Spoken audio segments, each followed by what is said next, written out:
Good afternoon, everyone. So we'll be starting our session, third session in the Parsons Hall of BOA MOA Summer Focus. That is refractive surgeries and smiling all the way.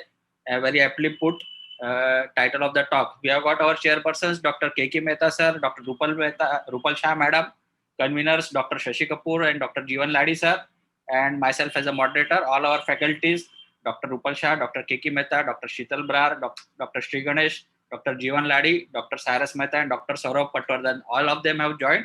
So we can start. We are already learning half an hour late, I think. So we should start immediately. I got one request from Dr. Rupal Shah madam that she has got 2 talks and whether she can take both the talks simultaneously. If Dr. K.K. Mehta sir allows, we can give her the privilege, provided that she finishes off in 18 minutes provided.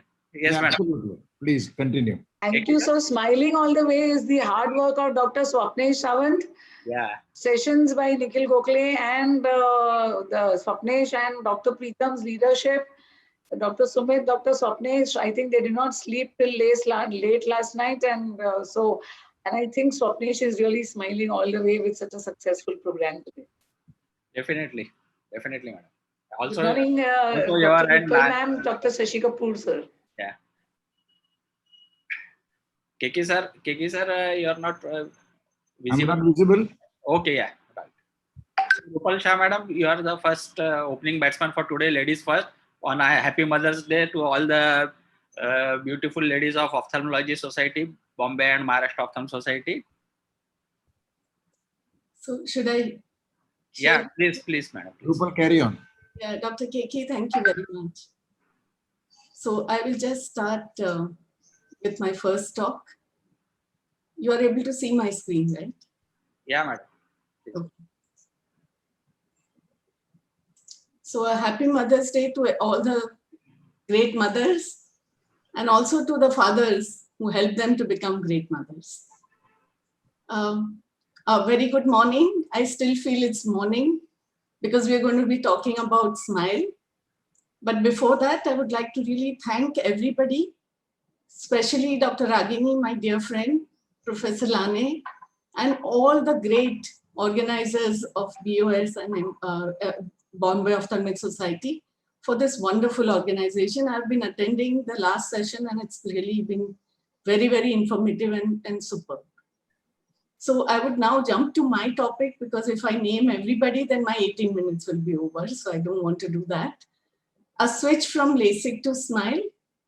For any refractive surgeon who is serious in refractive surgery, a switch from LASIK to SMILE is a progress in their refractive career, where they are adding one more great corneal refractive technique in their armamentarium. So it's not necessarily a switch. So you are not really giving up LASIK, but you are adding SMILE. And as you know, smile and the world smiles with you. The advantage is it's a dream procedure. It's a bladeless, painless, flapless procedure, promises to have better biomechanics and a better dry eye profile, which has been bothering us since the time we've been doing LASIK. So the advantages are quite stark, but I know that people are concerned.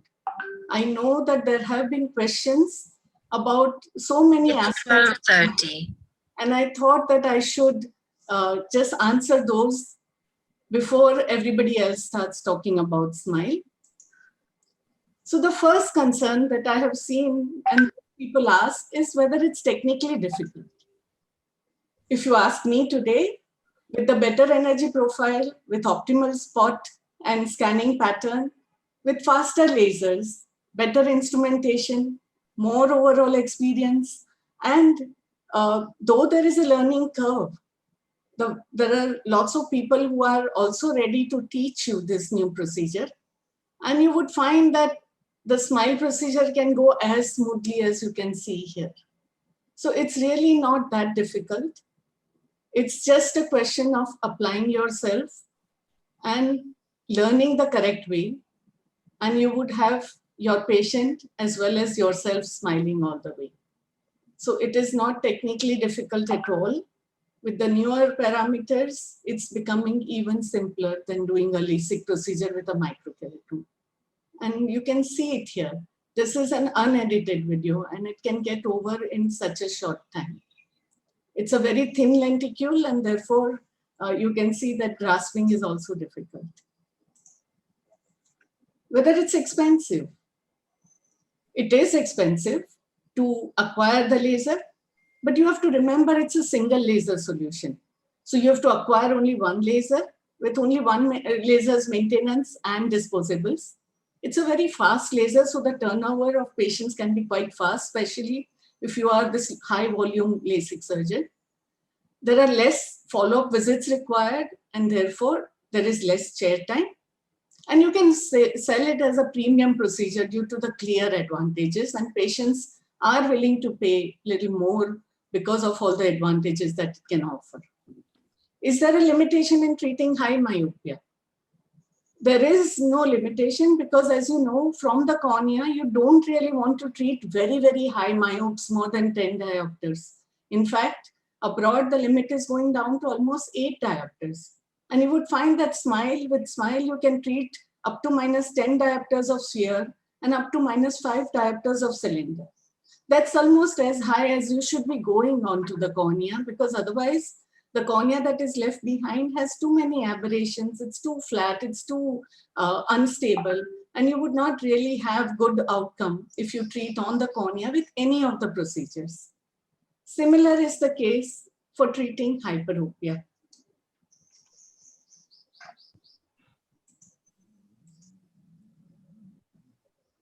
Difficulty in treating low myopia. So people have concerns that if the lenticule becomes too thin, how would you be able to remove? You'll be having tears of the lenticule. And let me tell you, even in the beginning, in the first 500 cases that I've done, I've also treated a -0.5 with 0.25 cylinder without any problems. And this is at a time when the energy parameters and all were not really that good. We didn't even have good instrumentation. But there are certain ways to treat these low myopias and make it an easy treatment. If you increase the lenticule size, you would find that the thickness of the lenticule increases. You can add that neutral addition instead of 15 microns up to 25 microns. You can have your optimized energy profile, a thicker cap to avoid OBL, and a little bit of experience. And all this will make your low myopic treatment also as easy as any other treatment. How about pure cylindrical error treatment? I know that some people feel that you can't treat pure cylinders. You can easily treat them. And in fact, the cylindrical error treatments work really well with SMILE technique. You can treat up to -5 diopters. You do require in the newer profiles a little bit of spherical error to be added to the cylinder. So about 0.5 diopter, and usually most patients do have that. Hyperopic treatment, as you heard Dr. Maipal saying, that hyperopic treatments yield much better to lens-based methods rather than on the cornea. But it is still a work in progress, and I'm sure we would soon have hyperopic SMILEs, and you could use them for lower hyperopia. So initial treatments with hyperopia, we've also been a part of the study where we did 100 eyes with hyperopic treatment. It does work well with lower amounts of hyperopia, not so well with higher, but with the newer profile, maybe it would work even for high hyperopic treatments. There's this grouse that customization is not possible. You have to understand that the induced aberrations due to a SMILE lenticule removal is much less than what you would get because of the excimer laser working on the cornea. And therefore, it is offering you an optimized profile with much less induced higher order aberrations. And you don't require real customization in virgin eyes. That is going to be very, very few of your patients. And that too, it does not really work that well if they are high myopes or really having a great amount of aberrations. So if you compare it with modern LASIK procedures, it in fact does better. There is no eye tracker, but don't forget that the tracking is in your hand. So you can have an active tracker. You are holding that eye. So the eye is not moving while the procedure is going on. You don't really require an eye tracker. Retreatments are not possible or are difficult. Let me tell you, that retreatment options, you need to use very, very little. And that too, there are several options available today. I would like to demonstrate one, which is the Circle software, where you convert the cap into a flap and use your excimer laser to do the treatment. You are holding that time. But this is the first Circle software which was done in the world. And we got a chance to do that. Retreatments are not possible. And you can see here that retreatment options was the first case. It was very, very little. And that too, there are several options available today. I would like to demonstrate one, which is the Circle software, where you convert the cap into a flap and use your excimer laser to have the treatment. You are holding that time. But you can see here that which was done in the world. Circle software works beautifully. That in the first patient that we treated. And you can see here. Hello. The Okay, treatment sir, please mute yourself. KK Mehta, sir. Hello. Yeah. There is an echo which is.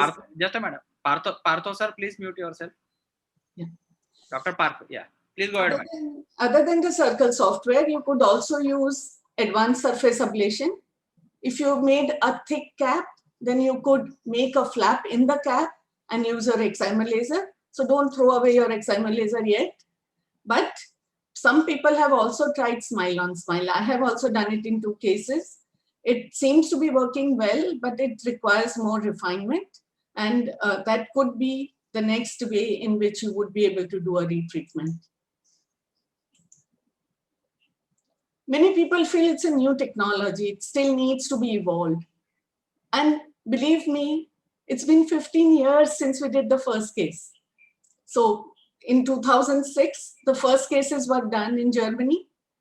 I myself had started doing it in 2008, and it's been a good 13 years since we've been seeing this technology. And my next lecture is going to be about the long-term results of Smile. And therefore, I would say that it is no longer a new technology. It has matured enough to give you consistently good results. This lacking of wow effect is totally coming from history. And it is no longer today that you would lack the wow effect. In fact, I'm quite surprised if the patient does not read the best corrected vision or more right from the very next day. And if they don't read it, I would actually look into it to see if there is a steroid response or if there is edema or whatever, which is causing it not to see more than what they were seeing before with their own correction in place. So the wow effect, and I'm sure that all the speakers after me who have wonderful experiences with Smile are going to vouch for this wow effect. So in short, if you ask me, Smile is the best of both worlds. It combines the safety of PRK, but without the pain. And it also gives you the quick and the wow recovery of LASIK, but without a flap. So what more can you actually want from a refractive procedure of your choice? I thank you all for your attention. And I would now move on to my next talk, which is about long-term effect, whether Smile has been able to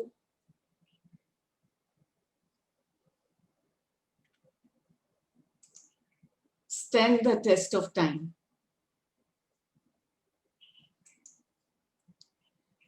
So Smile a test of time. Can I go ahead, Dr. Keki? I'm going ahead. Yes, madam, please go ahead, please. Why is it important to study any procedure for a long period of time? So to stress that point, I wanted a personality which is known to almost all of us. I thought of putting my picture there, but then I saw that I've not changed over 10 years much. So I chose Barack Obama instead. And you can see that people change over a period of time. You also see that time heals hurts. This, I know, is very dear to all of us from Bombay here. This was something that hurt all of us, but time has helped us heal. And time also helps revive. So time changes. And it's been a long time since we've been doing Smile. I'm very happy to share that I am still a consultant for Carl Zeiss, and I had this opportunity to study this procedure in its infancy. And it has been a great 12, 13 years in the journey of SMILE. What has changed in 10 years? 10 years back, SMILE was just a possibility. The paradigm was flex. We had slower lasers, 200 kilohertz. Now we have 500. And maybe we will now in near future have an even faster laser. The scanning pattern was different, and therefore what we talked about, that wow effect was missing. And we had higher energy and lower spot and track spacing. So I would like to show you a small video of the pseudo SMILE with 200 kilohertz laser with the old scanning pattern. This is how we had done our first few cases. But we started as flex, where we would have, you can see the scanning pattern here, starting from the center, going to the periphery. This is the posterior part of the lenticule. This is again unedited. So you can see how long it takes. By this time, the new lasers can finish the job. The second pass would start from the periphery and come to the center. Once it reaches the center, it would be followed by a full length. So the entire flap incision, because we were opening a flap, peeling out the lenticule and putting the flap back. That was what was known as the flex procedure. Very soon into 1 month of doing flex, I shifted to doing pseudo SMILE. And this is one such pseudo SMILE patient that I'm showing you here. This video is from 2008. And you can see that at that time also, we could actually do quite a good job. Just go a little faster. So we could, instead of opening the entire flap, I'm trying to preserve the connection of the flap and not opening it completely. Initially, it was thought that we would require this as a stepping stone for actually reaching the SMILE. So initially, we did quite a few of these pseudo SMILEs also, where we would not open the flap completely, even though there was a possibility of opening a flap, and separate it through a small incision.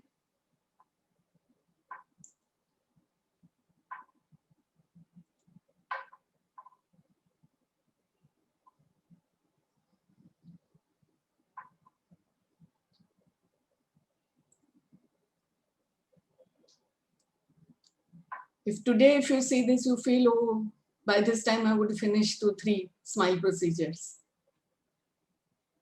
But at that time, we were very wary about this. This was the first pseudo SMILE that I did, and you can see how nicely it could get done. So it was possible, but it led to a scanning pattern which was giving a topography picture in the first few days like this, the A, which is to your left. And this was what was causing the vision to get delayed. We studied this, we tried several things, and then we suggested a change in the scanning pattern, which led to the topography picture right on the first day as B, which is to your right. And this is how the revolution in the correction and the wow effect came into being. Why do you need a long-term follow-up? Because we do it primarily for young individuals, and past experience. For example, in RK patients, we have seen that there is hyperopic shift which can occur even later on. And SMILE has to stand up to procedures like PRK and LASIK, which are now more than 30 years old. So it was important to study what happens after, say, 10 years in these patients. So we had treated 172 patients between November 2008 and July 2009. All underwent SMILE or pseudo SMILE for myopia or myopic astigmatism with spherical equivalent of less than -10 diopters. 42 patients of those came for a follow-up visits with a minimum interval of 10 years. And the profile was, as you would expect in any refractive surgery profile, the mean age being 25 years and the mean error treated to be about -3.98, and this spherical equivalent of 4.29. The lenticle diameter was kept constant at 5.75 to maximum 6 millimeters. We left behind a stromal bed of more than 250 microns. We stuck to less than 10.25 diopters of myopia, and the target refraction was 0, or in some cases we had even targeted a small myopia. Then the flap or cap thickness was 100 to 120 microns. All patients were treated with 200 kilohertz laser, with 60% treated with the old scanning pattern and 40 with the new scanning pattern. And you can see the stability over 10 years. The graph shows quite a straight line, not more than 0.5 diopters of regression, even over 10 years. And mind you, we'd also treated some high myopes in this. The change of uncorrected visual acuity as compared to pre-op was also quite remarkable, as was the change with best corrected visual acuity with time. So it is definitely a safe procedure. The topographies were the ones which were really, really very encouraging. As you can see a pure 6 millimeter zone where it was attempted, as compared to an excimer laser, where because of the peripheral losses influence, you don't see this pure 6 millimeter zone if you attempt it. And what was happening was also that the aberration induced were very low. And this was not only for the low myopic treatment. As you can see here, this is an example of a very high myopic treatment. There again, the induced higher order aberration was much less, or comparable to the LASIK treatment. When we ran the subjective satisfaction, 100% of all patients followed up reported satisfaction with the procedure. And they also said that they would recommend the procedure to their friends or relatives. In fact, the girl whom we treated first for our second study, she got 8 patients to be treated. 4 patients reported dryness or grittiness in their eye. 2 were reported also difficulty in driving at night, but there were no other subjective symptoms reported. We definitely had limitations to our study because the follow-up rate is only 24.4%. We've also not taken into account lenticular changes, pregnancy, and other changes in the patients over these years. And you cannot forget that most of these patients had been treated free of charge or at a considerably reduced rates, and therefore their expectation from the procedure may also be different. But if you ask me today, SMILE has come a long way over these years with better surgical technique, faster laser, better energy parameters, improved scanning patterns, and an experience of so many people gathered together. Today, you would find that SMILE can definitely stand as the most premium procedure. However, even the results in initial circumstances, to my experience, are good or even better than the competing refractive procedures, even after several years. So SMILE is definitely here to stay. And I would really want everybody to at least learn and incorporate it into your armamentarium. Thank you all. Thank you so much, madam, for finishing both your talks in time as promised. And I think we should take up questions after all the speakers have given their talk. So our next speaker is none other than chairman for today's session, Dr. K.K. Mehta, sir. Everybody knows he is the pioneer of phaco and refractive surgeries in India. Dr. K.K. sir. Thank you, Dr. Rupal, ma'am. You are a great teacher and you have trained so many people. Thank you so much. Again, this is such an opportunity. K.K. sir, you can start sharing your screen. First time I'm seeing him mute. Yeah. K.K. sir, you can unmute yourself. It's only by his own volition that he can. All right. I'm unmuted. You Yes, can sir. Respected K.K. sir is, Lahani sir always calls him daddy. So he's the guru of Dr. Lahani sir, and he's a father and a mentor to everybody in Bombay Ophthalmic Association and in Maharashtra. Okay, He's can you a see? legend, and we are so honored to be his children. Can you see my screen? Yes, sir. Yes, sir, we can see. Okay, then I'll start off. Yes, sir. Please go ahead. Go ahead. Okay, I'm going to, my topic today is the femtolasic versus SMILE. After the magnificent video shown by by my predecessor, who really the originator of Smile. I mean, I feel a little unhappy. Let's put it this way, a little shy to show what my stuff. But let me tell you what essentially and why I feel that Smile is my preferred choice. To really understand, let us first see what is involved in the procedure. The involvement is very simple, as has been very clearly shown. All that you are going to do is to use this instrument to do a flapless procedure. Quickly show you, she has shown you her method of doing it. Let me show you mine. I use a slightly different instrument, and this also is unedited. So you get a brief idea essentially that Smile, irrespective of who does it, seems to work out pretty well. The procedure is pretty fast, it's pretty painless, and if you can dock your screen, dock your eye well, you get no patches left over. And I normally do it through a 4, or now I've gone down to a 3 millimeter incision. But the procedure is fairly simple. You dissect out the first layer to make sure that you get it on properly, and then you open up the second layer so that you can get the entry into the area below the lenticle which you are designing. And simply sweep your repositor around. This is a little device which has been developed, which works extremely well. The advantage of using this device is that it's got rounded edges, so you can't really break a flap even if you're doing a very thin flap. And then subsequently, you can just ooze the thing and remove it outside. You don't have to even hold it with a forceps to do anything, which is my preferred method. Going on, those Smile and wavefront guided LASIK can achieve identical visual results, virtually identical. I'm not going to bore you with facts and figures because that is not the basis of my paper today. My basis of my paper is very simple, just to tell you why I prefer it. I simply turn on say it's a better procedure. It is a smaller incision. Sorry for interrupting, but we cannot see your video, or the slides are frozen. Sorry?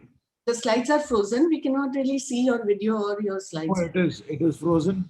Yes, sir. It is not moving ahead. Your slide showing not moving ahead. It's moving now. No, sir. You have to stop sharing and share again. All right. Okay. Okay.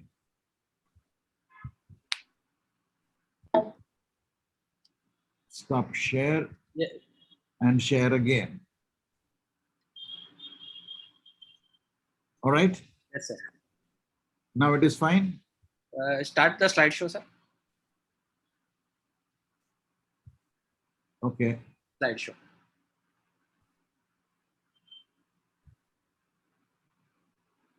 All right.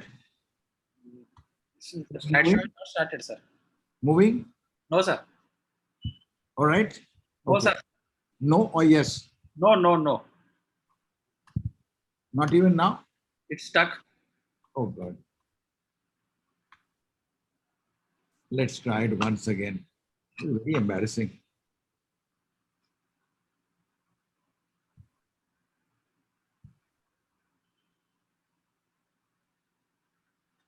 Stop screen share and try again. Okay. Go with the first option you should see in the start sharing. Start sharing. First option, topmost option. Okay. Share. Slideshow. Is it now sharing? It is sharing, but you have to start the slideshow. Can you see the slides moving at the side? Yeah. We can see there. Okay. Then to be on the safe side, Okay. let me run it this way itself. Yes, sir. Please go Okay, ahead. because you can manage comfortably. I'll just reduce this a little here so that will increase this. Okay, sir. And I don't want to unnecessarily waste That time. is fine, sir. That is fine. Please go ahead. One of the advantages essentially is that you get a smaller incision with Smile. There's no flap, better biochemical stability. But excimer laser has its problems. And one of the reasons of the fact that Smile is now taken up so much is the problems with the excimer laser. The complications of LASIK are well aware to all of us. You get buttonholes, you get incomplete flaps running down, and you tend to get epithelial ingrowths, which are really ugly. The worst problem is handling them is really a big problem. You tend to get a displaced flap. It just needs nothing essentially. Somebody's a little child's elbow or a hand, or even a paper bag which explodes close to the face, and you can get this clearly seen displaced flap. You can also get post-traumatic flap tears. A laser flap can tear very easily. which is something which is a problem which can occur. If you have done enough cases, you will see all the complications one by one. And of course, flap wrinkles, you have to open the flap and then iron the wrinkles out and put it back. But despite whatever ironing you can do, in the end, is never as good as it was originally. And of course, the cornea post-lens striae problems are there. If you notice on the surface, staining with the fluorescein dye. So in many ways, smile has better patient acceptability. The concept of no cut, no flap is more acceptable. It is virtually painless. And the big advantage is the fact that they can go take part in physical activities and make up virtually no restriction. At present, thanks to our lockdown, they don't have to keep coming repeatedly to you. They only have to come once, and that usually is enough. So the advantage is essentially also the big advantage is no long-term dryness and the refractive predictability of smile. Now we have to understand, smile, at least in my hand, takes roughly a month to recover, unlike LASIK, which recovers the very next day. So though the wow factor is a little slower, after a month, it's almost the same. 3 months later, it's probably better than LASIK. And now if you see the advantages, the correction, it works out much better. It's easier to handle. And the advantages are on low myopia, no difference. In high myopia, smile essentially in my hands gives me a better result. Thus, the active lifestyle thus is the key as to why people tend to go in for smile. And the way I sell my smile essentially is to talk to them, not that whether one is a better procedure, one is not, one is a flapless, one is without, because patients really are not bothered about your surgical technique. They want to know what is going to happen afterwards. And those people who have a habit of rubbing eyes, knuckling eyes can go away. So this is what essentially I turn around and tell them. You go to a beach, you want to enjoy water skiing, you want to enjoy skating, you want to go underwater, you want to enjoy things, life as it is, then you want to go with smile. If you are happy to remain on shore and not bother, you can manage.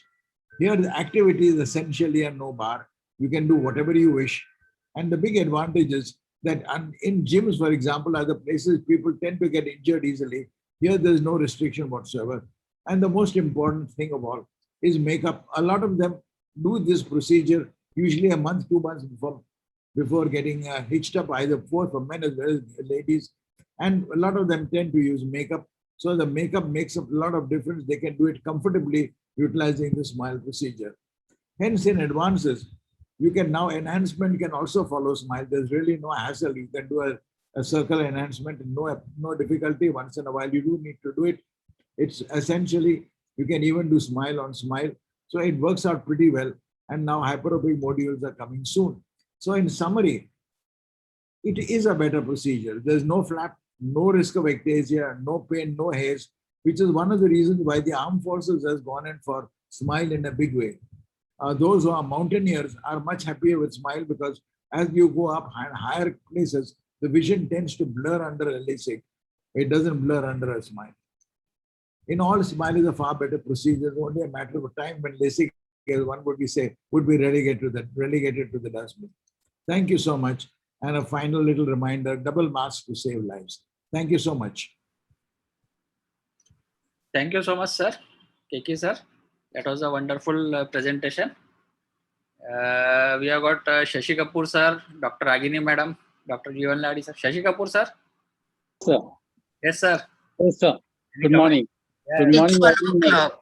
Shashi is looking positively handsome today. Sir.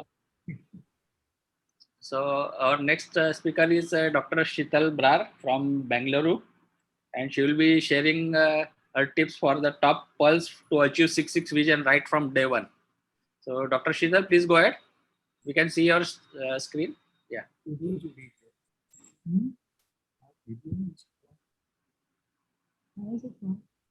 Please unmute yourself, Dr. Sheetal.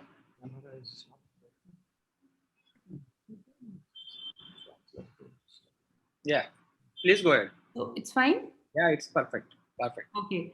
So very good afternoon to everyone. And at the outset, I'm grateful to the Bombay Ophthalmic Society, Rahane sir, Ragini ma'am, Dr. Swapnesh and Dr. Karishma for this kind invitation.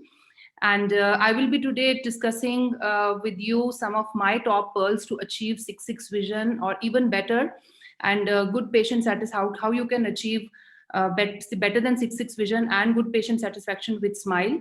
My previous speakers, Dr. Rupal and Keki sir, also said that there is a this notion in refractive surgeons' minds that SMILE cannot give you very good visual results on immediate day one, and the results are inferior compared to LASIK. So I'm just here to give you some of my tips and tricks which can actually vastly help you to achieve 6/6 vision and a great quality of vision right from first day itself. So we all know that docking, using a proper technique, energy optimization, all these things are extremely important for a SMILE procedure. But apart from that, there are some other newer and more practical concepts which can be used to enhance the visual recovery on first day.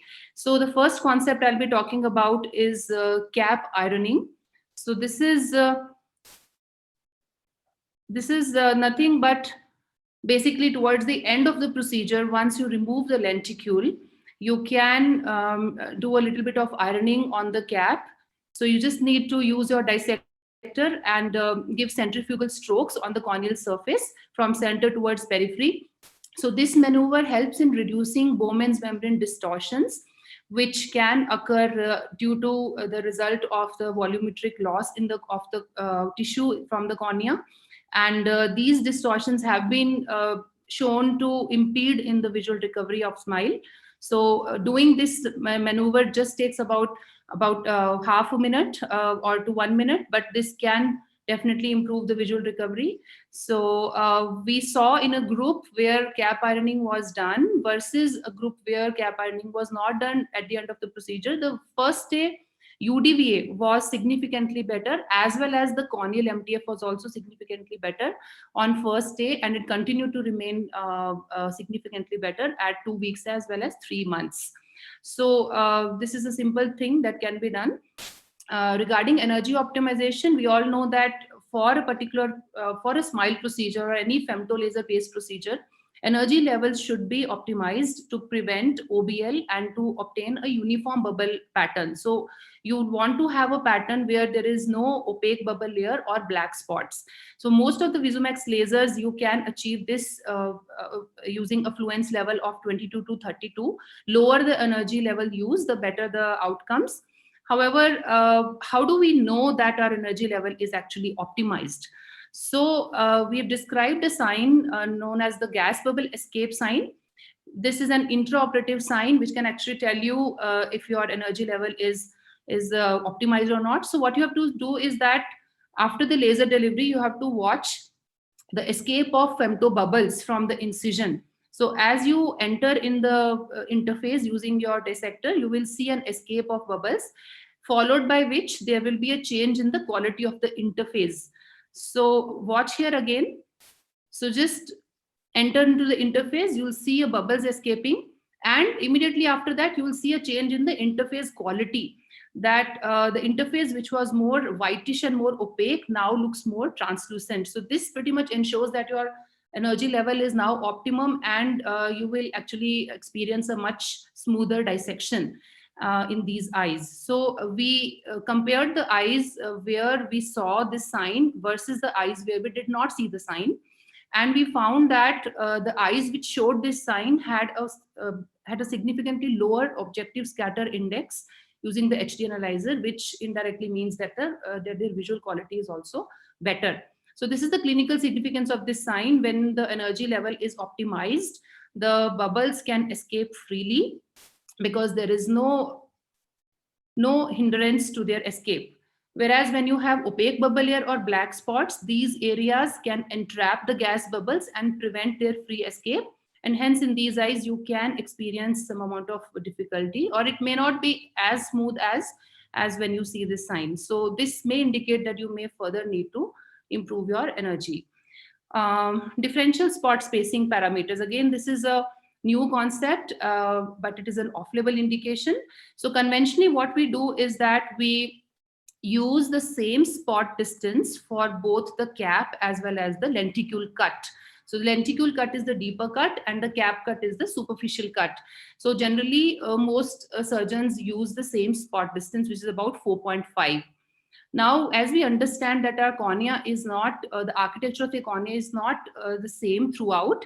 That is, the deeper fibers are thicker and wider compared to the superficial, which are thinner and more compact. So it makes sense to use differential spot spacing parameters, which means that you can play around with your spot spacing and increase the energy of the deeper cut. Now we must understand here that we cannot use the same, we cannot use the different energy index or energy cut index parameters for the deeper and the superficial plane at the same time. This is because if you do that, then the laser is going to calibrate again after the deeper cut, and that is going to increase the suction time significantly, and you can have a risk of suction loss. So increasing the energy is not advisable. However, you can play around with the spot spacing in such a way that your deeper cut energy overall is increased. So what we do is that we use a spot spacing distance of 4.2 microns for the deeper cut, and for the superficial cut it is 4.5. So what happens is that with this slight modification, the deeper cut receives more pulses per square area, and thus it helps to achieve an overall higher energy for this plane, and thus improves in the dissection, the smoother dissection of the deeper cut, which again helps in the visual recovery. So we performed a contralateral eye study using conventional parameters in one eye, conventional meaning the same energy cut index and spot spacing for both the cap and the lenticule cut, and differential parameters for the contralateral eye. So what we found was that the eyes which had the differential parameters used had significantly better uncorrected distance vision and a lower OSI on day 1 and 2 weeks. So this is one small modification which can be done. Also, when we talk about selection of cone for the treatment, we generally depend upon the horizontal wide to wide diameter as a criteria, because any diameter which is more than 12, that is the larger corneal diameters, we use generally 12, we use the medium cone, and for cornea smaller than 12 millimeters we use a small cone. This is what generally is used. But in our observation, whenever we dock using a small cone, we see a much smoother and uniform pattern compared to docking the medium cone. So here you can see the laser pattern with both the types of cones, and you can see in the medium cone there is a much thicker OBL in the mid-peripheral region. So more OBL, you can expect more difficulty in dissection and hence delayed visual recovery. So what we have now recommended, this is based upon the clinical study which we performed. We used in one eye small cone and in another eye medium cone, and both these of the same patient. So this was a contralateral eye study, and then we looked at the visual outcomes and the quality of vision. And what we found was that the uncorrected vision as well as the OSI was significantly better in eyes where small cone was used for docking rather than the medium cone. So why this is so? That because in SMILE we are not really the wide to wide diameter is not very critical, because you are using a maximum optical zone of 7 mm. So most of the surgeons use anywhere between 6 to 6.5. In low myope, sometimes you may have to use a larger zone. But even with that, because your transition zone is only 0.1, so the size of the lenticule and the overall cap will not exceed more than 8 millimeters. So usually our cap diameter is 1 millimeter more than the optical zone. So the laser is firing only in the area of about 8 millimeters, which is feasible using a small cone. So we really don't have to use a medium cone for large corneas. We can use a small cone and achieve very good results. And this is what our current recommendation also is. Small cones also ensure a better fit compared to the medium cones, and you get less OBL. We have also published this study recently in JRS.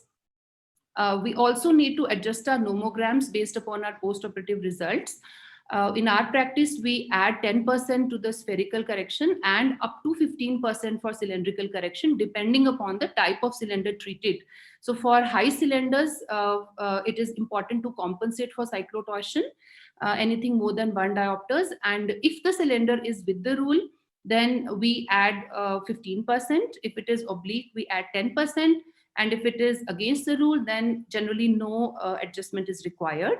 We should also use large optical zone, more than ideally 6.5 or more than that, because it also helps to reduce the induced abrasions. So this is how the cyclotorsion compensation is done. You simply have to very gently rotate the cone and align the corneal marks with the 0-180 degree of the reticule. And this cyclotorsion compensation can be done using either a marking method, an ink method, or an inkless method. So for the ink method, you can use the Viscot surgical skin marker. This is an infrared transmitting dye, which does not block the radiation. And this is what we were using earlier. But sometimes because of use of the dye can actually smudge and your visibility can be impaired. So now we have shifted to 3-point epithelial marker. This marker is available with Epsilon, and this is the inkless method. So this is a very convenient method to mark the eye. So this marker gives us 3 linear marks at 3, 6, and 9 o'clock position. And these marks are long enough to be seen during the laser delivery through the cone. And patients actually remain quite comfortable. It just leads to a very mild epithelial scratching, and there is no significant discomfort in the post-op period. So this is a very useful instrument in our practice for marking for high cylinders. So thank you so much. These were some of my tips to improve day 1 results with SMILE. I hope you all like them. Thank you. Thank you so much, Dr. Sheetal. That was a wonderful presentation. We have got our next speaker lined up, Dr. Sri Ganesh from Bengaluru, Netradhama Eye Hospital. Dr. Sri Ganesh, sir, can you please start sharing? Good morning. Yeah. Yeah, Please. can you hear me? Yeah. Yeah, we can hear you, sir. Okay, let me just share my presentation.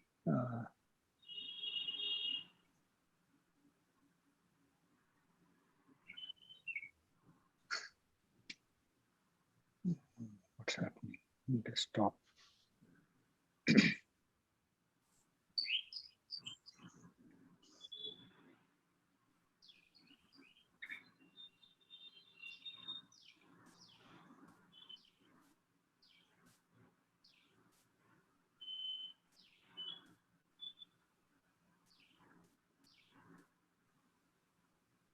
I'm having some problem sharing the. Don't worry about it, it comes. The more senior you are, the more trouble it gets. If there is any consolation, I had fun and games before you.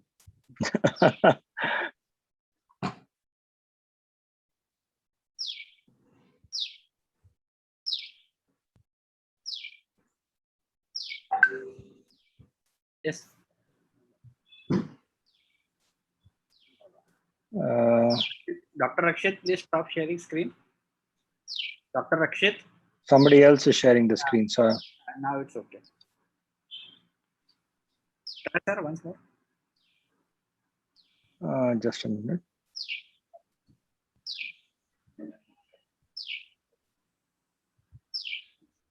She has so much experience, he'll be able to talk even without his slides. No, for complications, Sir,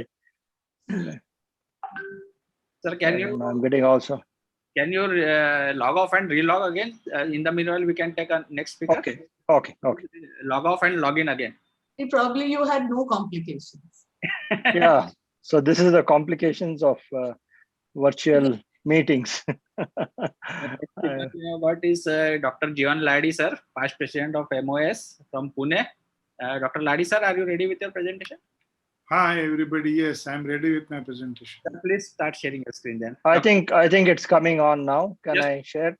Can I start? Yeah. Yeah. Dr. Jivan, you Yeah, can I think I was able to figure it out. I think it's. So we will take Yes, Dr. something. Jivan Ladi, sir, next after you. So Dr. Ganesh, please go ahead. It says preparing slides. My slides are already prepared. Good morning, Dr. Sri Ganesh, sir, Dr. Ladi, sir. Good afternoon.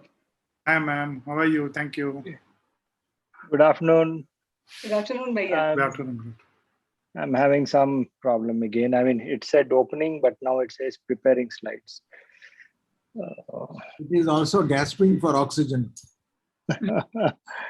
I think the next speaker can go in, and I'll do this after that because the slides are there, but it's not opening. You can stop sharing, sir, please. Yeah, I'll stop sharing. Dr. KK, sir, we go ahead with the next speaker. Please carry on. Dr. Jivan Ladi, sir, please. Yeah, please.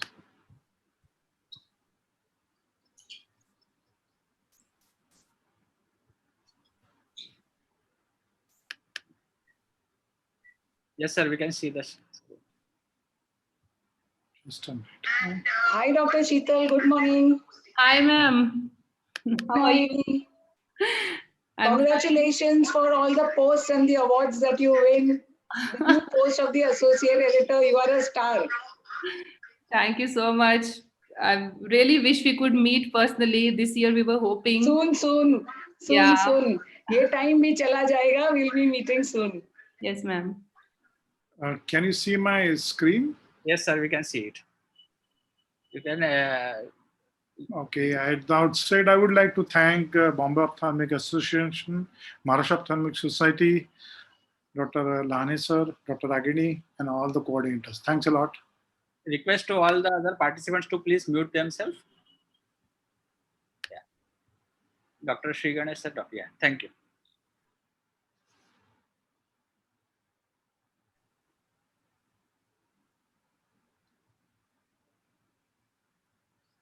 Ladi, sir, we cannot hear you, sir. Can you see? Yeah, we can see now.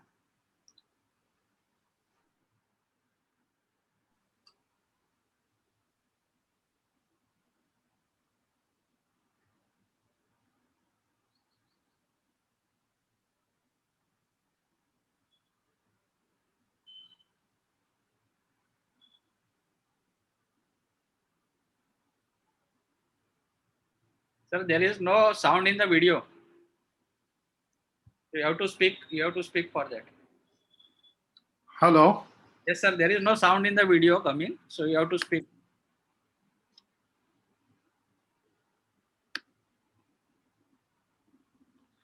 Can you hear now? No, sir. Just a minute, please, if you don't mind. We can hear you, Dr. Ladi. Why don't you talk over the video? It'll be easy. I will do that. I will do that.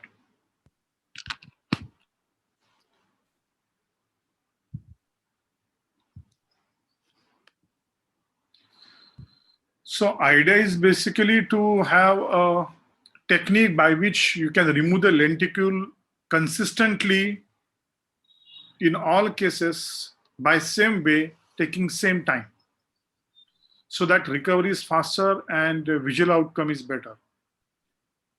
So this is the sharing applied force extraction of lenticule with a wow factor in refractive lens extraction.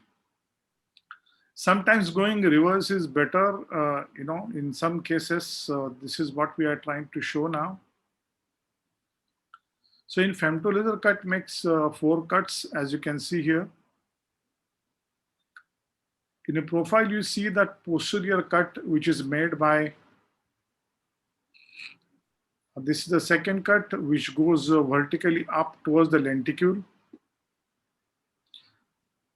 Third is anterior lenticular cut, which goes beyond the posterior cut, say around 2 millimeter.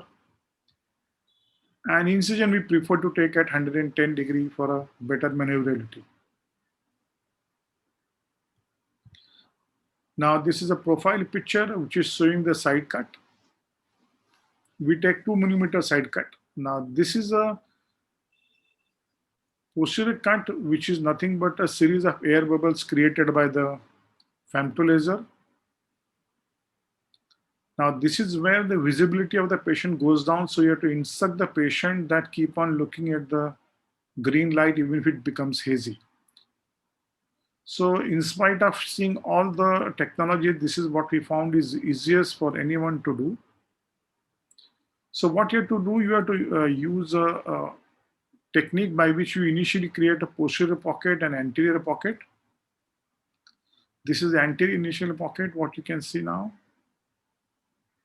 Then you go back and create a posterior pocket. So now this is anterior initial pocket. while going posteriorly, we press before lenticule, as you can see that, and it creates a small pocket. Now, once you do that, you enter into the anterior dissection, go into the pocket, go to the periphery and separate it. Then, as far as the posterior pocket is concerned, we don't break the lenticule initially. Central part we clear, then we separate 180 degree away from the incision, so the lenticle comes to you. And main important part of this technique is that this part of the quadrant is kept attached till the end, so it gives a control, and then you take this out by a reverse pull. So it comes out from periphery to the center. Now, this is the way we do that anterior and posterior separation.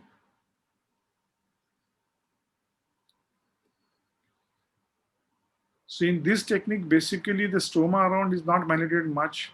As you can see that we use something what is called as a lenticular pressurized dissection, that we are pressing onto the lenticule for a separation. As you know that we can go into the end, separating that part, creating a tract. Then we separate the left half. As you can see, incision is only 2 millimeter. Now you can dissect the right side of the incision.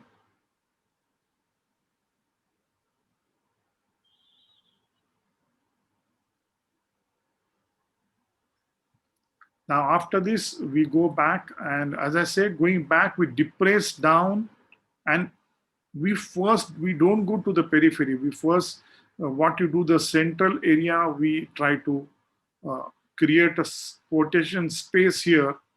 And once that is done, then we break through the incision at periphery. Now you can see that we are going to separate only 180 degree. So that brings the lenticule towards the incision.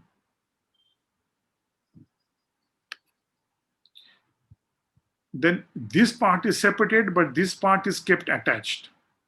So this gives a control, so you will never lose lenticule in SMILE surgery. Now this is coming out in a reverse way, that is from periphery to the center by SMILE technology. Once you do that, inspect your lenticule properly, and you will see that you will not find any ragged ends by this technique. Now what we need is basically less inflammation, early visual recovery, comparable to or even better than elastic, and this is what we do, which is called as a lenticular pressurized dissection. As we said, that's whenever we are dissecting, we are pressing onto the lenticule for the dissection, so the surrounding stoma is not damaged or inflamed or manipulated much. As you can see here, this is the anterior lenticule pressurized dissection. After that, you give a stomal massage, milk out the fluid inside the interface outside. Preferably work under high magnification so that you can differentiate the tissue planes better, you can identify the lenticule better. And if you see that almost 95% of the patient on day one are better than 6/9 partial. Next day, you see the cornea is pristine, clear, just like comparable to your LASIK surgery, consistently in all patients, irrespective of the thickness of the lenticule or a degree of myopia. Now, we show you a case of opaque air bubble. So what we do, basically, we try to separate the tissue first surrounding the bubble, and at the end, we come to the bubble, and then we take this out by same technique of now this is missing energy that you can see here. In this case, what we have to do, basically try and separate the tissue around it, and the area where the missing energy is there is separated at the end so that it does not cut through the tissue. And you remove the lenticule by safe technique, that is shearing applied force extraction using a reverse technique. So in conclusion, use safe technology, lentil pressurized dissection, use high magnification, stromal massage. Relax in now you don't have to worry, you have to relax now because this is a very simplified technique because it gives a wow factor and the results are very good and you can smile and remove it reversely the way it is shown here. Because this is safe, that is sharing applied force extraction of lenticule by reverse flow with a wow factor. Thanks a lot, and these are the references and the participants. Thanks a lot. Thank you so much, Jeevan sir, for a wonderful demonstration of your technique. So we have got our next speaker, Dr. Sri Ganesh sir. Yes, sir. Sri sir. Yeah, let me try sharing. Again, Ragini madam want to put in a comment till the Ragini madam. Yes, sir. Yeah. Yeah. Dr. Sri Ganesh loads his presentation. Any comments you want to put in? Oh, it's a wonderful program. I really thank Dr. Nikhil for making this program. My teachers, Padma Shri, Dr. K.K. Mehta sir, Dr. Shashi Kapoor sir, and all the stalwarts, Dr. Gopal, Dr. Sheetal, our brightest star, Dr. Sri Ganesh, my brother, everybody who is here today on a virtual platform in spite of the COVID to share their science, and it is science which has kept us alive so far, and let us pray that we all live together happily. Thank you. Thank you, madam. Thank you, ma'am. again, I'm having some. Dr. Jeevan. Yes, please. Yeah, wonderful technique. Congratulations. Thank you. I just had a question. So essentially the last part of the lenticule, Yes, ma'am. you are pulling, Correct. right? Yes, ma'am. Maybe for about 3 clock hours. Correct. From Absolutely. 9 to 12. Yes, ma'am. Yeah. So have you faced any difficulty in lower myopes? No, while that's what doing I'm, this maneuver? no, it is same. Only thing in very low myopia, say less than 1.5, we keep the thickness of the lenticule by say 10 micron more, so that removal is more easier. I think Dr. Sri Ganesh is online, I suppose. So I request all the participants to please mute themselves. Good afternoon, everybody. And I would like to thank Dr. Lahane and Dr. Ragini and everybody else from BOA for giving me this opportunity. And it's very nice to see all virtually. And SMILE, like any other procedure, has its share of complications. And today I'll be talking about the complications, though the complication rates are very low in SMILE, and these complications can be easily managed. So for people who are beginning or wanting to start SMILE, this is not to put you off, but to show you how to manage the complications. I am a consultant to Carl Zeiss Meditech. So we look at the intraop complications. The first thing is black spots, which can occur when during the laser delivery. And these are areas where the laser did not fire properly. It's basically because of obstruction to the laser beam. It can be because of meibomian secretions in the tear film, dirt or fibers on the contact glass, or ink used for marking the cornea, or even because of dryness. Dry eye is a common cause for this, especially if you use excessive topical anesthesia drops. The problems with black spots are it's very difficult to dissect and separate the tissue. You can damage the stromal bed, and this can give rise to delayed visual recovery.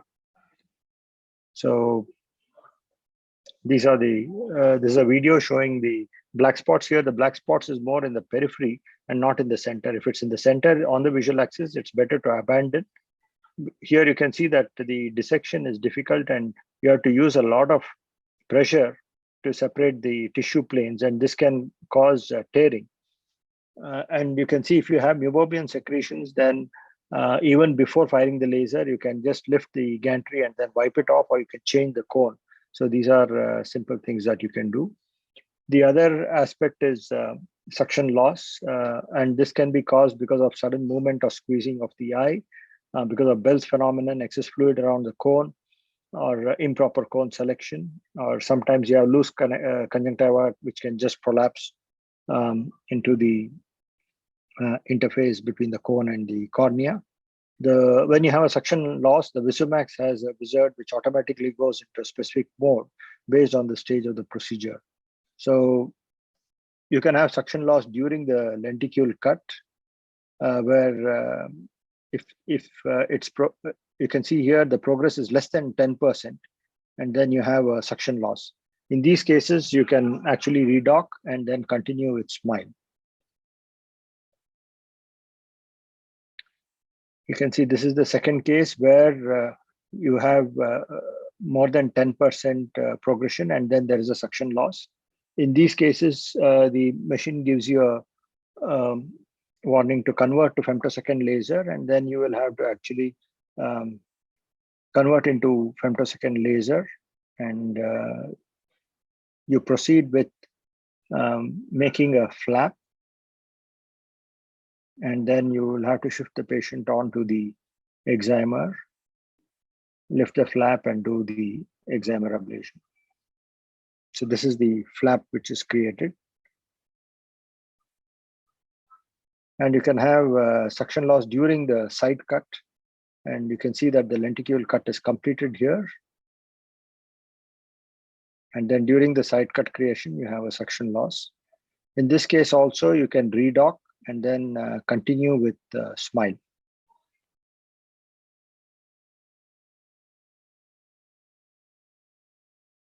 So the machine automatically gives you the options.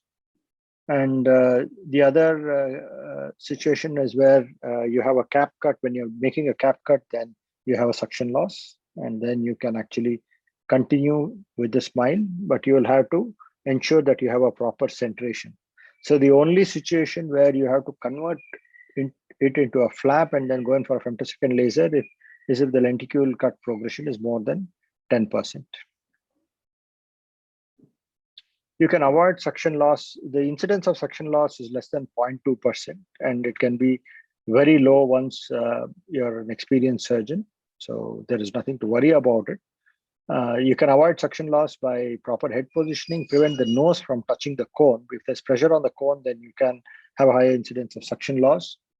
Preoperative instructions to the patients is very important. You'll have to tell them about the fixation light. You'll have to tell them clearly to concentrate on the fixation light, and then inform them that the green light will disappear and they should not search for it. They should just hold very still. And I tell them that it'll take about 30 seconds. So during that time, they should keep still. I give them a countdown of the time. It's very easy. You can tell them that we'll play statue, no moving your eye. And the other problem you can have is stuck lenticule. So here, inadvertently, you enter into the deeper plane. Here you can see that we entered into the deeper plane. Once you enter the deeper plane and dissect the deeper plane, then you think you have dissected the superficial plane. But when you try to go into the deeper plane, you will again enter only into the deeper plane. So you'll have to realize that, because you can see the edge of the lenticule, you see the silvery reflex there. You turn over the Reinstein dissector and then use the short end to just find the superficial plane. You go in sidewards, and just with a little upward pressure, you can find the superficial plane. Then you can dissect the superficial plane and then remove the lenticule easily. So this is a common problem, and you should be aware of this. The other aspect problem that you can get is a lenticule tear. Here, it's a low myopia and a thin lenticule, and you saw that there was a lot of peripheral OBL. When you have a peripheral OBL, it's difficult to dissect. And if you try to force it and then remove the lenticule, sometimes you can have a peripheral lenticule tear. If the peripheral lenticule tear is very small, then it does not affect the visual acuity. But here you can see that that's the area of the lenticule tear. You can have the jagged edge there. So you can always go in and then find the lenticule. You can, here I'm using the slit lamp, and air bubble kind of defines the edge, and I'm able to see it by using the slit lamp on the Visumax. You can also use staining with triamcinolone, and you can also use an OCT if you have an online OCT. That's the small fragment which is removed. You can match it to the lenticule and see that you have removed it completely. Lenticule tear, the causes are a thin lenticule. If you have OBL, like in this case, or if you have black spots, and if you leave behind a large piece, then it can give rise to irregular astigmatism and loss of best-corrected vision. Cap tear can occur in a very small incision, usually a 2 millimeter incision. So for beginners, it's better to use a 4 millimeter incision. If you have an improper dissection technique and excessive side-to-side movements, then you can have a tear. So here you can see that there's a tear there. Again, excessive side-to-side movements, there's a tear there. You can see that. Here, what has happened is, again, while you're using your microforceps, sometimes the hinge can catch the edge of the incision. So this is what has happened in this case, and you have a tear there. So these tears near the lenticule are not really a big problem. They don't give rise to a loss of visual acuity, but you may have to put a bandage contact lens and then it heals well. Retained lenticule is a problem that can happen. Sometimes the surgeon is not able to find the lenticule or is not able to remove the complete lenticule, and then you can have this problem of a retained lenticule post-operatively. And if there is a retained lenticule, then you get a very irregular topography, and you can see that the epithelial map is distorted. Sometimes you can see the edge of the lenticule on a slit lamp or in retroillumination, and definitely on OCT it can be seen. So when you have a retained lenticule, the patient is very unhappy because the vision is not good. So if you can't find the lenticule when you're doing SMILE, then you should not go on trying to meddle in the cornea. If it's more than 10 minutes, ideally you postpone the procedure and reassess after 2 to 4 weeks when the edema has come down. You can do a dilated examination under slit lamp on retroillumination, and sometimes you can see the edge of the lenticule. You can do a topography, and it will show you irregular topography with ASOCT or a regular topography. ASOCT can show the retained lenticule. These are the investigations you do. And suppose you have an irregular topography and ASOCT showing the retained lenticule, then the first choice is to do a exploration. Exploration can be through the same incision, or you can do an open exploration where you can convert the cap into a flap using the Circle software. And we have a publication on that in JRS also. Suppose you have a regular OCT. That means you have dissected the lenticule, but you've not been able to dissect it completely. The lenticule is as it is. It is not folded over and it's not distorting the topography. Then you can do a femto LASIK if it's with a thin flap and then correct, or if you can also do a SMILE at a different depth. Again, if TopoLink PRK in a case of irregular topography can be done, but I don't prefer it. I prefer to remove the lenticule because with TopoLink PRK, you may not get optimal results. Let me just show an example of a case. This was a 24-year-old male who had primary SMILE. The lenticule could not be found, and then the surgeon referred him to me. He had an uncorrected vision of 612 and best corrected vision. Again, he had some mixed astigmatism, again improving only to 612. We took him up for resurgery after 7 days, and the final visual acuity improved to 6/6 uncorrected with hardly any residual power. Let me just show you the this was the OCT, ASOCT. You can see the retained lenticule here, pre-op and post-op after removal. And this was the topography, pre-op topography. You can see the irregular astigmatism, very irregular astigmatism.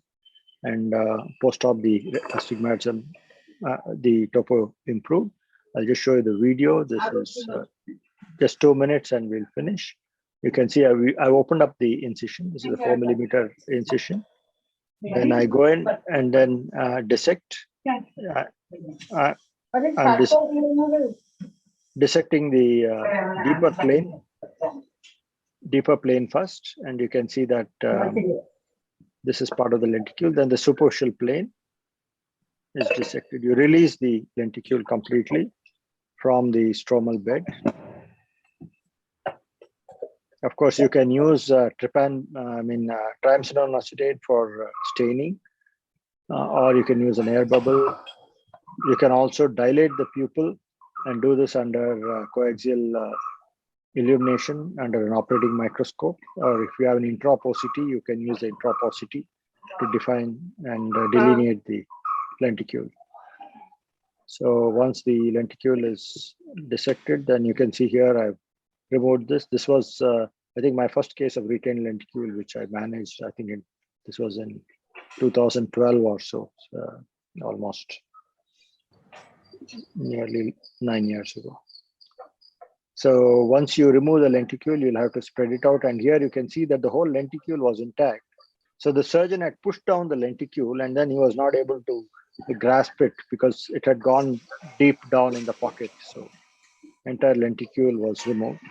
So I've removed lenticules even after 1 year, retained lenticules. So you can go in later on also and then remove it, exploratory surgery, and then the patient does well.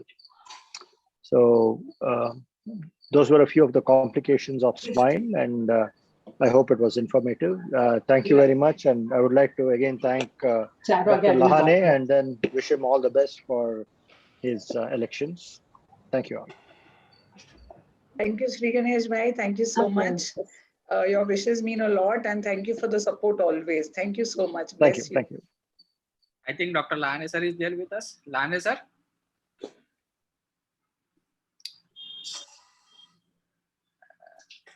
I think we'll. So our moving on to the next speaker. I'm there. Yes, he's there. Yes. Dr. Hello, Lahane, thank you very much for the opportunity, and I wish you all the best for your elections. Sri and all Ganesh, success. Sri Ganesh, you all are with me, so it is best luck only. And thank you very much, Sri. Thank you. Thank you. Thank you. Thank you, sir. Thank you. Thank you very much. Thank you. Thank you, sir. Thank you. Thank you. So I think Dr. Sri Ganesh can stop sharing his screen. Yeah. So our next speaker is Dr. Cyrus Mehta from Bombay. And yeah, Dr. Cyrus, please go ahead. Can you all see it? Yeah, I request to all participants to mute themselves. Dr. Rupal Madam, Dr. KK Mehta, sir. Yeah. Will I start then? Yeah, Rupal Madam, please mute yourself. Yes, sir. So We can. thank you.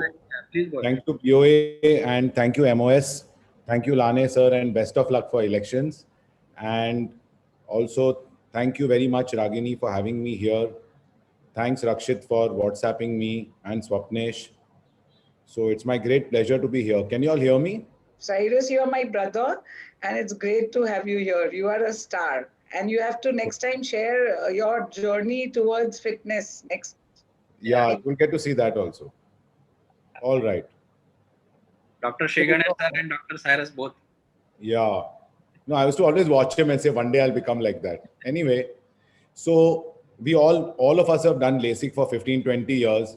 And we have all had partial flap, torn flap, serrated flap, buttonhole, free cap, irregular, ingrowths, dry eyes, glare, and ectasia. If you have not had all of these, means you have done less than 500 LASIKs. Of course, we know that SMILE has no flap, and that's why 3/4 of the complications of refractive surgery disappear. But SMILE also has certain issues. And as you were seeing in the last talk, what happens if the patient moves? Can we continue? So let's see the first video dealing with the most common issue. Can we redock when the eye breaks suction?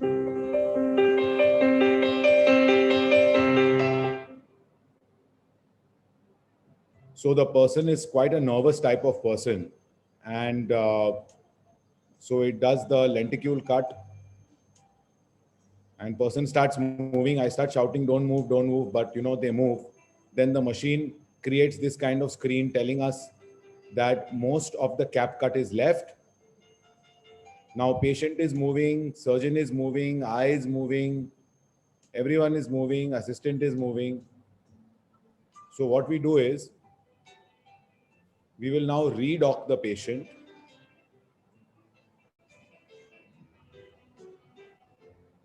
But I can't find the pupil center. Now how to redock? Because he just refuses to look at the green light. He's in a panic state.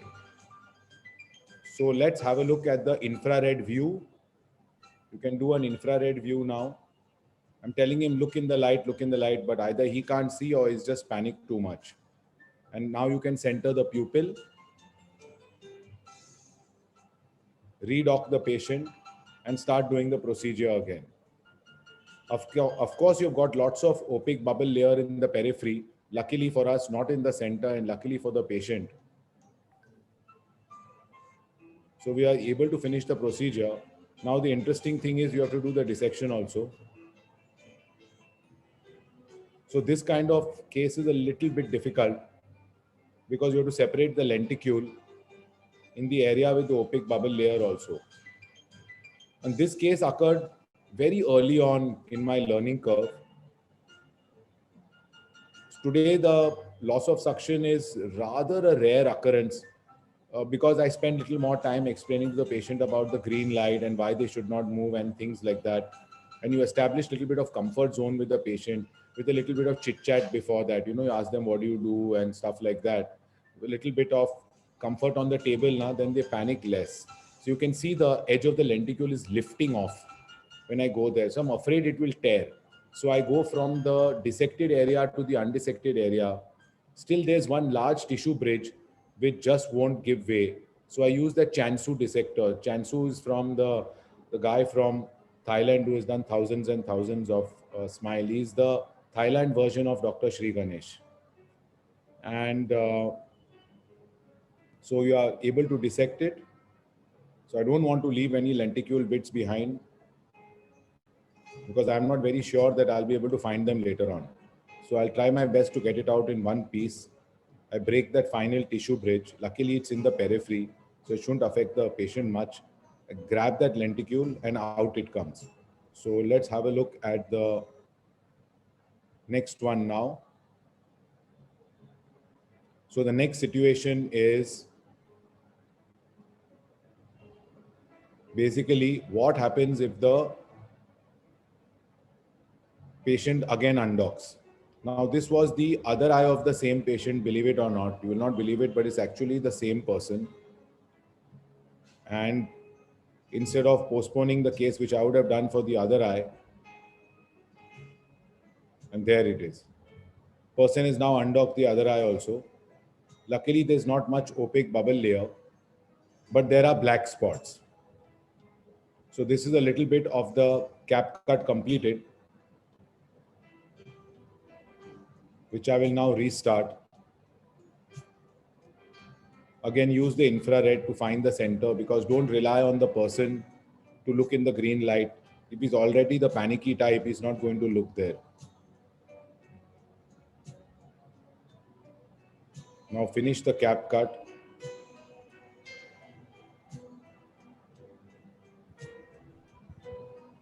And then just do the dissection like you would normally. Sorry that the video is not really centered, and that's because I had not really planned to show this in a meeting. This was the second eye of the same patient.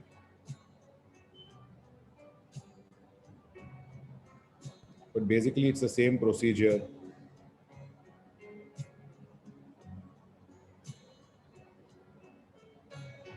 Where I go from the dissected area to undissected. There also there's one tissue bridge there in the corner, which I want to break. So once again, I go back with the Chansu dissector and I break that tissue bridge. So then just rather than using a separator, I have to use this dissector, and out comes the lenticule. Give it a good hold so that I don't want to leave pieces behind, and out comes the lenticule. Let's have a look. The final issue is either lenticule being stuck up or down, which again you saw in the last talk. So what happens is that in this case, you don't have to really go find the edge and separate it. You just hold the lenticule and just do a rhexis kind of movement. Just turn your hand like this and it just comes out. The lenticule is very stuck in an eye because it's stuck from the superficial and the deep part. If you dissect one part, actually you don't need to dissect the other part, it will just come off. In many cases, when I have a very good separation, now I don't dissect both the planes, I just dissect one and just hold the lenticule and just rhexis it out. So here the lenticule is actually stuck down, but for some reason or the other, I'm unable to get under. So rather than scratching around there and making a mess, it's stuck down. Just hold it and then just turn it around like a Rexis. So it comes off very nicely and cleanly. In this case, you entered the deep plane, and of course now the lenticule is stuck to the superficial plane. This does happen to me even now. Say, I would say 1 out of 50 cases, you will go in the deep plane like this. Once again, catch the lenticule and just do a Rexis and peel it off. So this is basically the things that can go wrong with SMILE. And finally, this was me about 1.5 years ago, about 95 kilos. I love to eat, and we all do. And if you eat all the wrong stuff and you don't do any exercise, you will eventually end up like this. And lockdown happened, and 4 months later, I look like this. So it is very possible, and anyone can do this. And I'm going to have a talk show coming on YouTube soon with a bodybuilding company to show how old people like me at 50 can regain some of their lost youth. And I think that would be of more interest to most people than learning how to do SMILE. So anyway, LASIK will be history. Soon, more SMILE systems are poised to enter the market. And hyperopia and presbyopic blended vision will come with SMILE. And you will have more and more SMILE courses as more and more machines hit the market. Thank you.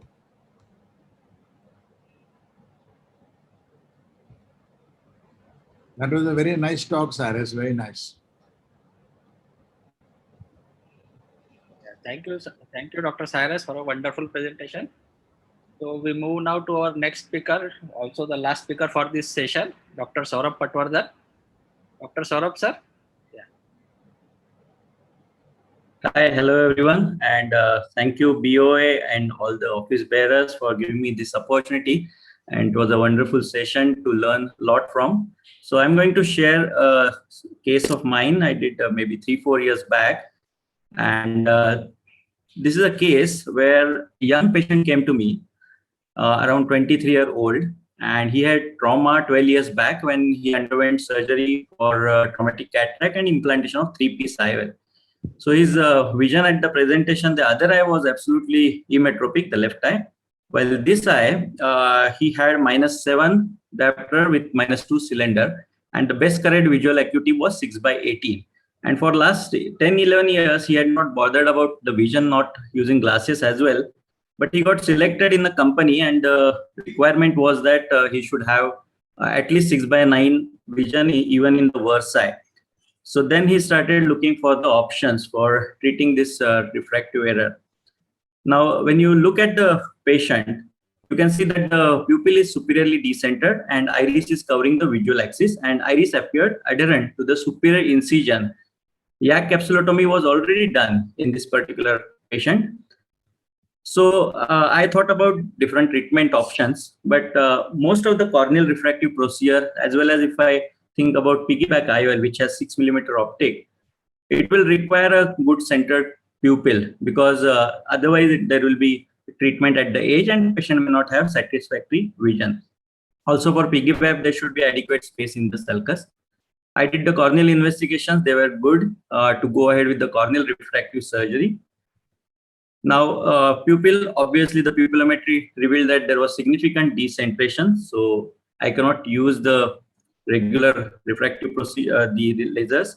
So I have to do first correction of the decentered pupil. So I decided to go ahead with small incisions and first do the pupilloplasty. You can see under pharmacological dilatation, the visual axis was revealed, but this was not so in the mesopic and the photopic condition. So I first marked the visual axis here. And then at the end of the procedure, I want this particular area to be uncovered even in the constricted pupil. So I first examined this IOL sulcus. How is it? Whether I can go ahead with piggyback IOL in such case. Now, what I found on examination was the IOL-1 haptic was in the sulcus, while other was in the bag. And superiorly, in fact, there was possibly a posterior capsular rent and vitreous loss. And the superiorly, the membrane which was going into the incision was actually probably vitreous. Luckily, patient didn't have any retinal complication as such. So now I tried to pull this iris out, but realized that there is a vitreous membrane. So I decided to cut it using the micro scissors. And after cutting out this membrane, I decided that I will inject some pilocarpine and see whether it centered the pupil. But after putting the myocol or pilocarpine, I realized that still the pupil was not centered even after cutting this membrane and releasing this iris. So then I decided to sit at the head end, and even after dissection of this membrane further, it was not centering. So then I decided that I will cut this iris open. So I'm sitting at the head end and trying to cut the iris so that the pupil can be shifted towards the visual axis. Now today I might use endodiathermy based pupilloplasty to avoid any cutting of the iris to have reactive pupil, but at the time I decided to just cut the iris tissue. At the end, the pupil was centered, though it was much larger than what I wanted. So at this point, I just stopped. I decided that I will go ahead with the refractive procedure SMILE. And if patient has Glayer's halogen later on, I can always do further pupilloplasty and constrict the pupil. So with SMILE, the advantage, as previously told by speakers, that there is no tracking which is required, but the patient himself fixes on the light. So the centration is done by the patient himself, and there is no pupil tracking is what is needed. I tried to use the large optical zone so that patient has less glares later on. And this was the dissection, as has been told. This was one of my first few cases. So you can see the energy optimization was still not there. Today I will get much simpler dissection and much lesser OBLs. So the superficial and deeper planes were first checked for, and then they were dissected. So the SMILE surgery went uneventful. So I was expecting that the patient should have good outcome out of it. I had already explained to the patient, if required, I will do another pupilloplasty to reduce the size of the pupil. And this was done 3 weeks after the first pupilloplasty procedure. So these were the parameters. I had kept optical zone of 6.3, which the corneal parameters were allowing. And to my surprise and to patient's surprise also, patient got uncorrected 6/6 parts vision. And after 2 years postoperatively, when he visited again, he was not bothered about Glayer's halos because of the large pupil. So I decided to leave it as it is. And that's the case which I would like to share. Thank you so much. Dr. Saurabh, was there a change in refraction after the pupilloplasty? I was expecting that, but what I found that it was same even after doing the pupilloplasty. But earlier his best corrected vision, even with refraction, was not improving more than 6/18. But later it improved to 6/6 parts, maybe because of the centration of pupil later. Yeah, but congratulations, it shows the versatility. So if Yeah, you I think can if manage there was, every step of it, you can actually have a very happy patient at the end. Well yeah, done. I think this was one of my first 20 cases of SMILE when I acquired. I think when we have tool in hand, we can utilize it. Otherwise, I would not Exactly. have thought of doing this. Absolutely. Well done. Thank you, ma'am. Dr. Saurabh, beautiful. Hi, thank you, ma'am. Hi, thank you, our very own star. Thank you, ma'am. So this was the last presentation of our session, and I request all the faculties to please unmute themselves and put on their videos and quick discussion of couple of minutes before we hand over to the next session. Yeah, Rupal Yeah, madam. very nicely conducted. I think we all have to agree that SMILE is definitely adding to the refractive armamentarium, and I'm sure that many people are now already adapting it. So it's going to be one important addition to our refractive surgery sector. I have one question for Dr. Sri Ganesh. Right in one video, you said that now there are black spots in the center and it's better that we abort. So if we abort the procedure at that point, what will we do next? If you have black spots on the visual axis, then you have to abort, because if you go in for a dissection and if you have an irregular interface there, then there'll be loss of best corrected vision, which is very difficult to manage later on. So you can abandon the procedure, and then you can either do a surface ablation or a LASIK later on. But LASIK, Or you can even do a SMILE, but at a different depth.